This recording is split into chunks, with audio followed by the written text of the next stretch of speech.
ମେଞ୍ଚାଏ ବୁଦ୍ଧିର ଅଧିକାରୀ ବୋଲି ମଣିଷର ଦୃପ୍ତ ଅହଙ୍କାର।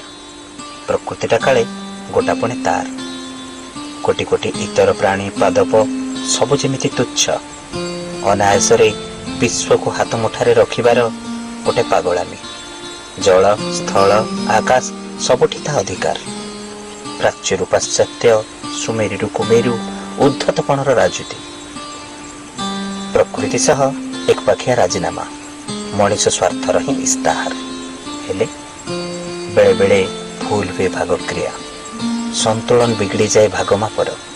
ପ୍ରକୃତି ବି ଦାଉ ସାଧେ ମଣିଷ ଉପରେ, ଶୁଣାଏ ହଲଫନାମା, ଗୃହବନ୍ଦୀ ହୁଅ। ହାତଗଢ଼ା ରାଜବାଟୀ ହଉ କାରାଗାର। ତ୍ରାହି ତ୍ରାହି ଡାକେ ଅସହାୟ ଜନତା, ହସୁଥାନ୍ତି ପଥର ଦେବତା।